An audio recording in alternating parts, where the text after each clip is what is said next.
Came back in case I'd see you, now just passing through my hometown graveyard, plotting my next downfall. Thought I was growing up, but I was sinking lower. You only shined like love reflected once I'm older. I got no home here anymore. So tell me, what would I stay for? Doubting if I'd ever find the one I would call my own. I'm here with Miranda Hardy, who has quite an amazing, I guess, background. I don't know how amazing it was, actually, but just knowing that Miranda is the daughter, or one of the daughters of Jack Hardy, who happens to be a well-known singer, songwriter, folk musician, influencer in so many ways. Your dad influenced so many great artists, Suzanne Vega, John Gorka. There's a ton of people that were great influences that your dad was responsible for. But so you grew up in a very musical family, I would assume. I kind of know you traveled around with your father. And how old were you when that was all going on? And what was happening for you as a youngster? What did that all mean to you? Yeah, well, first I want to just laugh with you about calling my dad an influencer with like modern context. I think he would think that was so funny. But I mean, that's really what he was. He was very good at building communities. And I think when I was really young, when my siblings and I were like, you know, even like 5 or 6, he would bring us up on stage to sing a couple of like his finale numbers, which was always A, not practiced at all, and B, not taken seriously by us at all, or him, really. Uh, But it was always really special. I know we would always do the song The Hunter, the one that goes, Call Down the Moon. And well, actually, that's very relevant given that last night, or tonight, is the Hunter's moon. Or I oh, guess really? Really? well, as we're recording this, tonight is the Hunter's moon. But yeah, so it started pretty young. We were definitely a musical family, if you want to call it that. I think my sister was always like the vocal talent in our family, so I didn't really think of myself as a singer. Even singing with my dad, it was very much like recreational. It didn't feel professional. He didn't take it all too seriously. Everything was about having fun and making music, and yeah, it's great memories. A lot of travel, driving across Yeah. country, and even abroad. We would go to Ireland annually around New Year's, and we would play in little pubs, and he would force me to bring my violin, which I really disliked playing, but he called it a fiddle. So for some reason Yeah. that made it more fun. So Many yeah, violin players call it fiddle. They, yeah. even the classical violin players. But that is so cool. So what do you play? What instruments do you play regularly?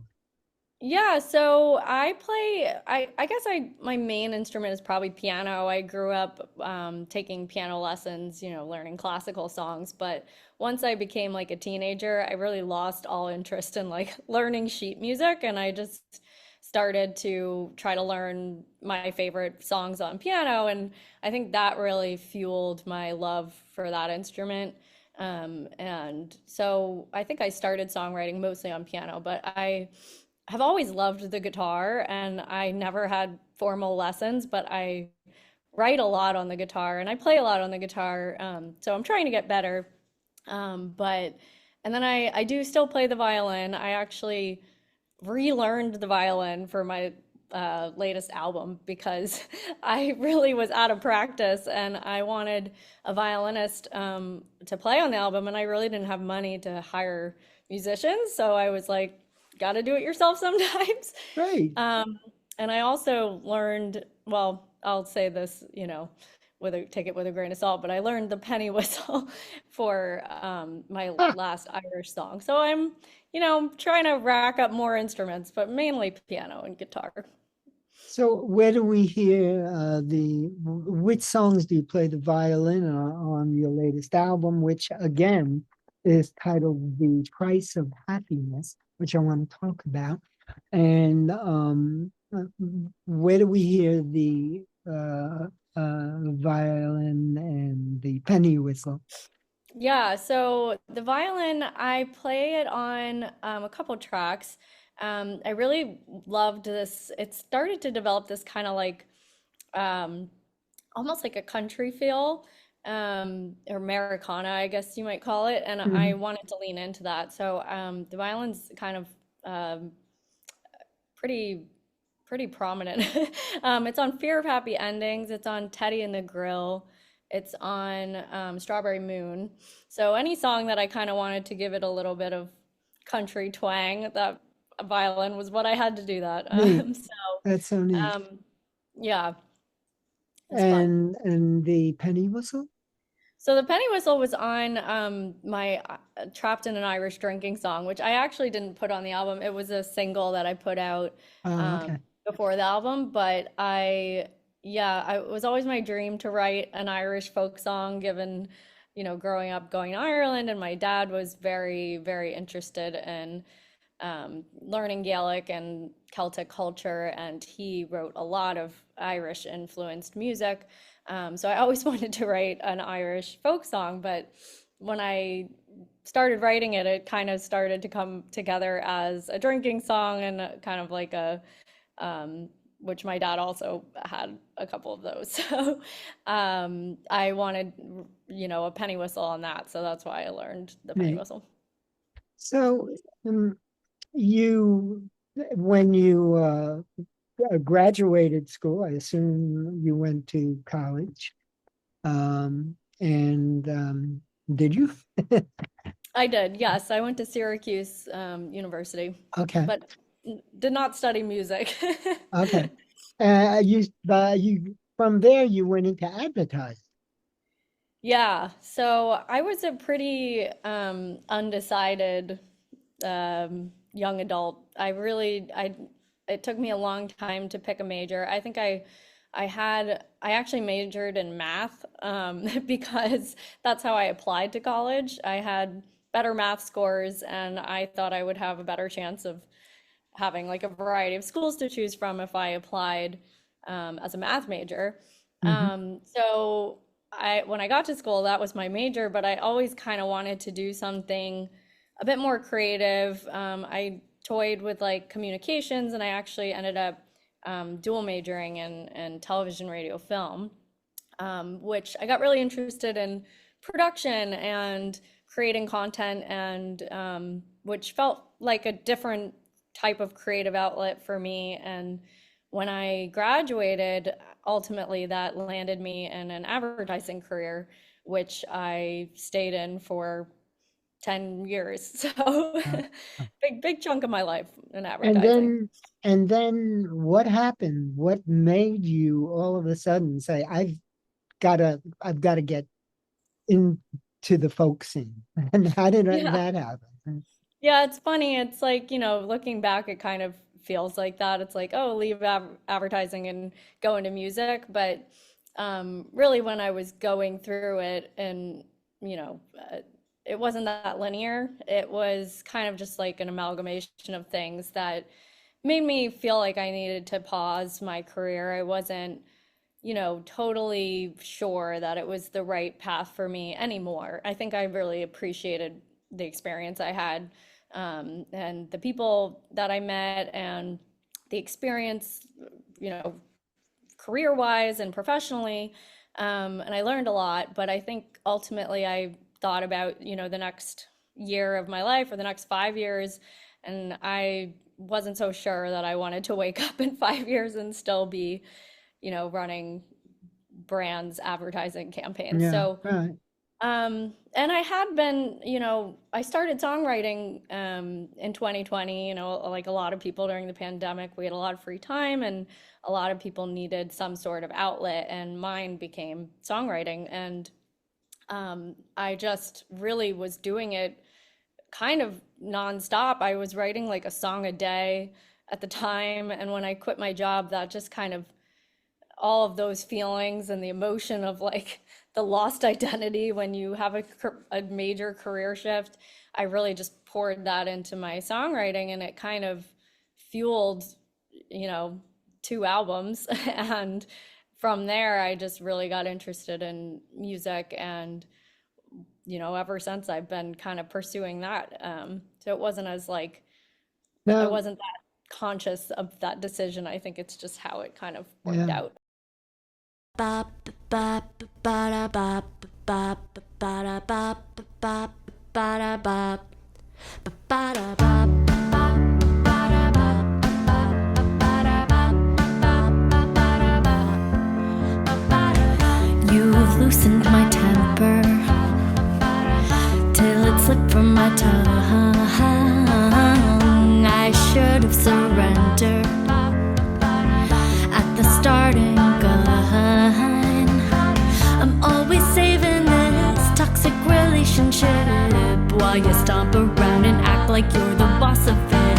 You bang your iron fist, behaving childish, but you'll say it's me who throws a fit. Consider this my notice. I'm not dramatic, just over it. And the time you suck, no longer having fun.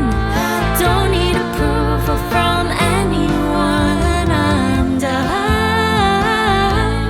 I'm done.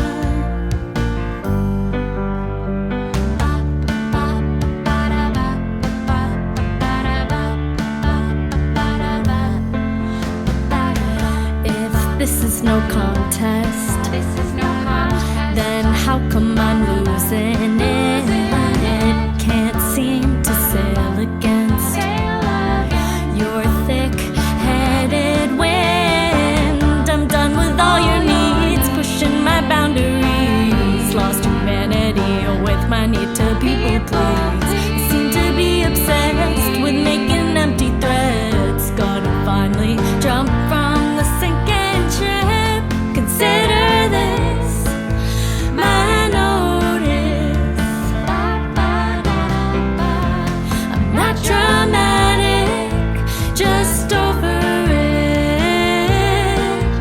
And the time you suck, no longer having fun. Don't need approval from anyone. I'm done. I'm done. I take the blame, but all I did was care. All she did was care. My mistake, her mistake, for thinking you treat me fair. You don't treat her fair. So consider this my notice. I don't care anymore. I'm over it. Haven't had fun since this begun. So now I'm done. I'm done.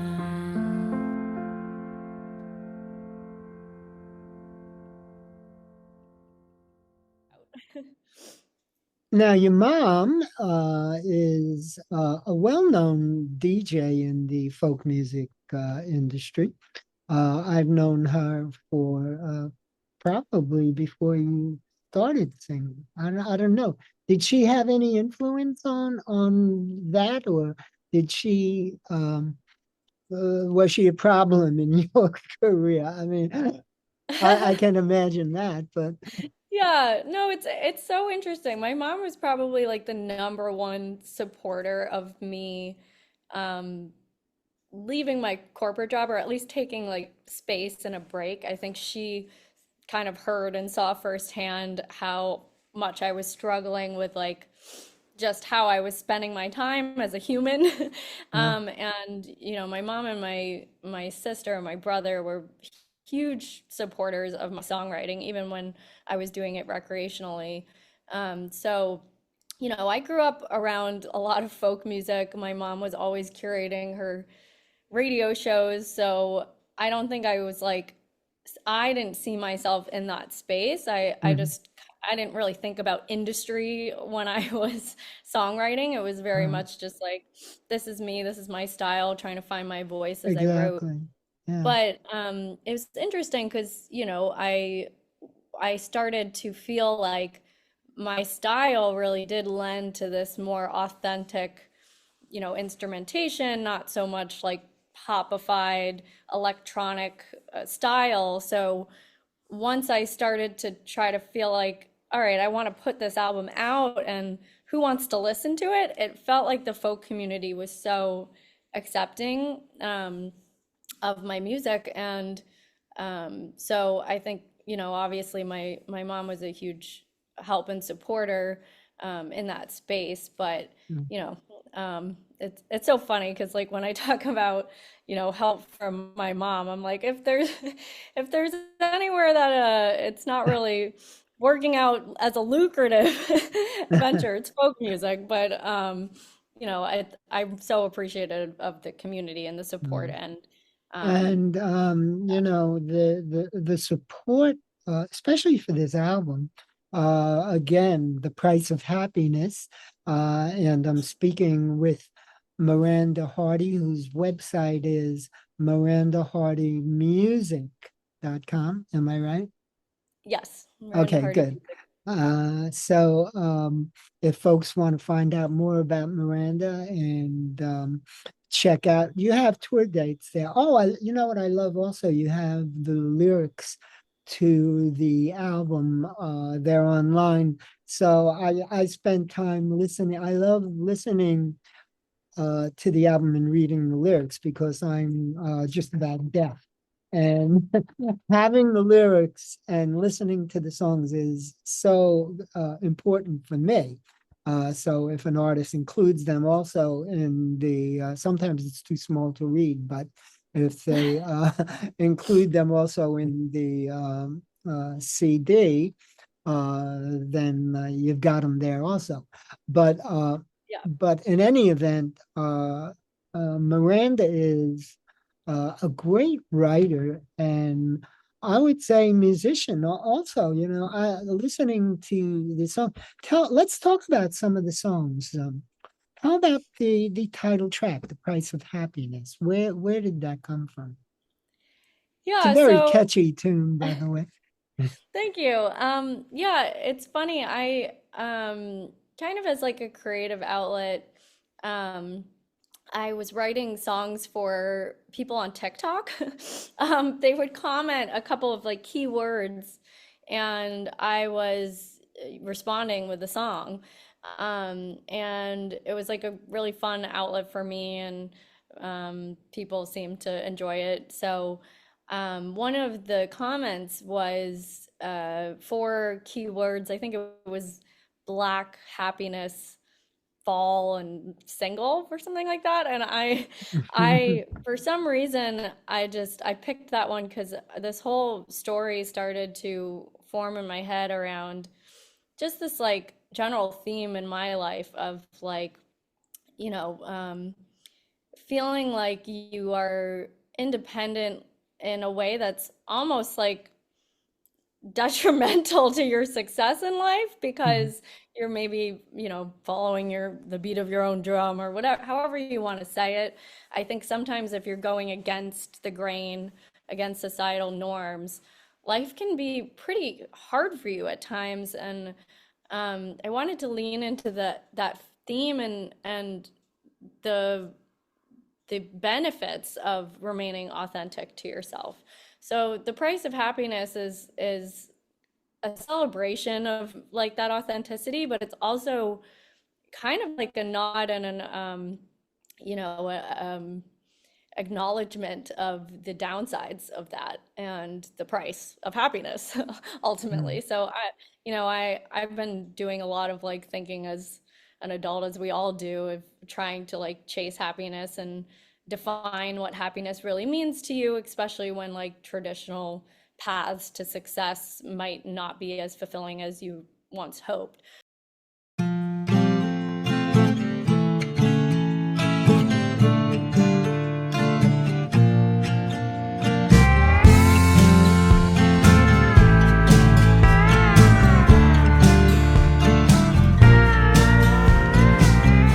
I'll quit all these fancy prospects, rather swim down in my shallow pockets. Don't wrap me in the arms of the football captain. I don't need to borrow his bomber jacket. I'm peeking over now through your picket fence, and your grass is looking brown.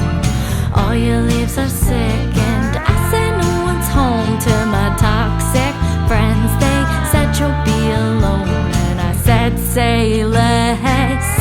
They said I'd be mourning in a black dress. Now I'm dancing round like a damn princess. I don't buy into your back to school checklist. I'm not selling out, and that's the price of happiness.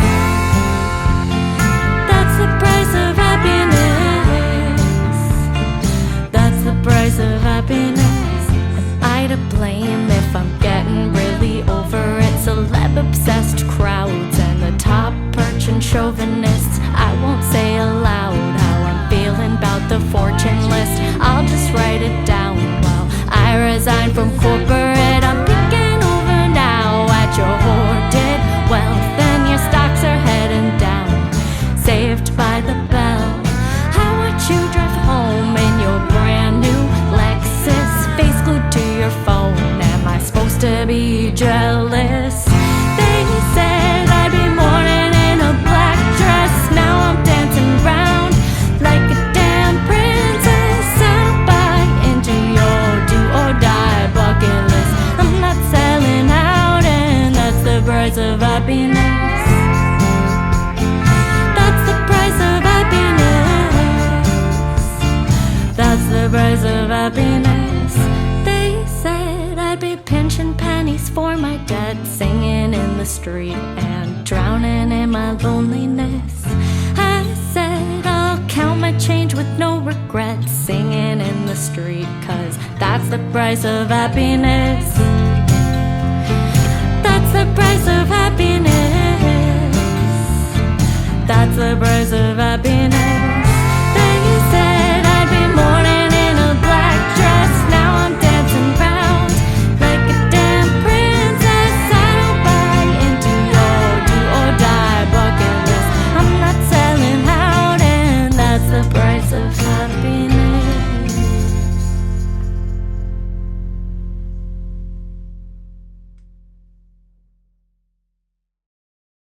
You grew up in the Catskills. I did, yes. Where in Woodstock?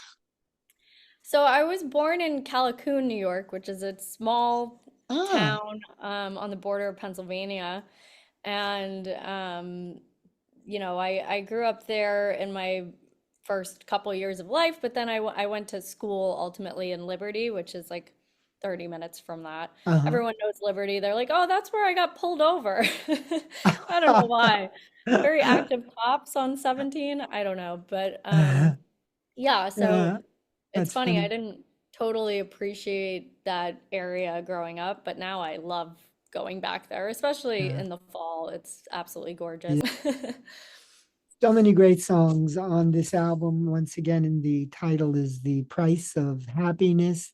Miranda Hardy is a multi-talented artist. She's a great singer-songwriter, and interesting lyrics interwoven with music that, it's kind of in places unexpected, that the way that the music is arranged.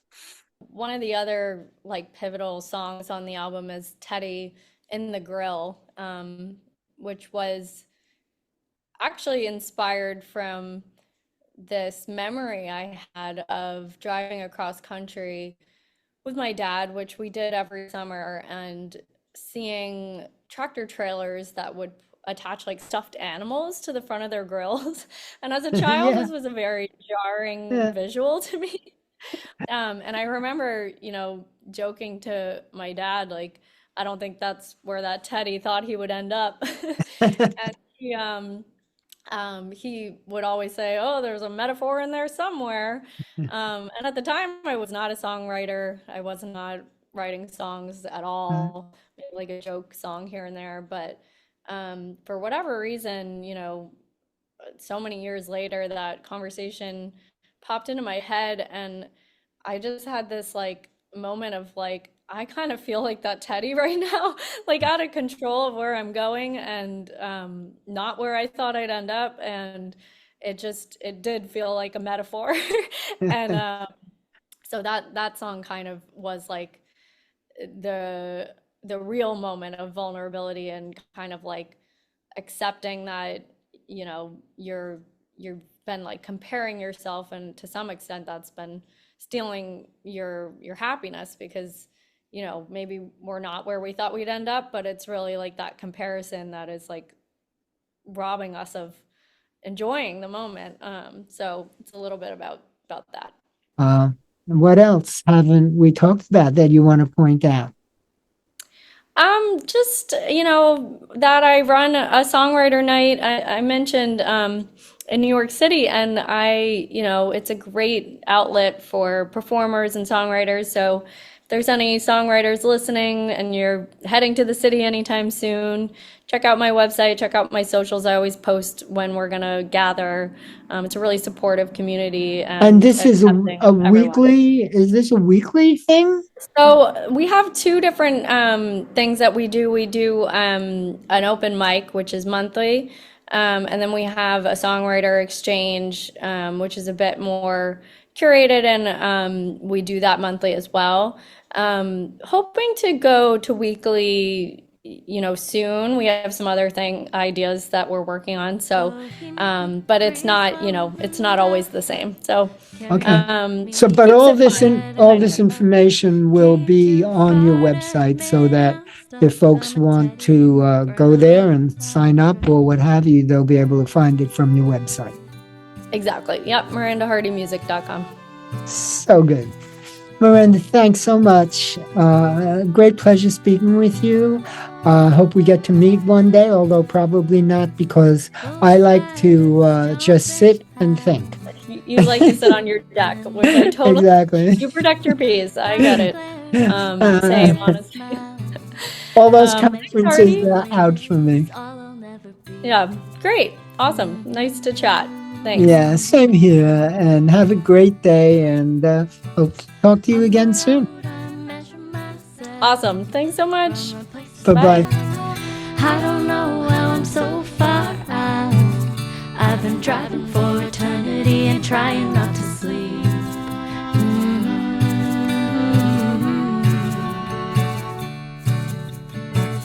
I was never gonna be the best one.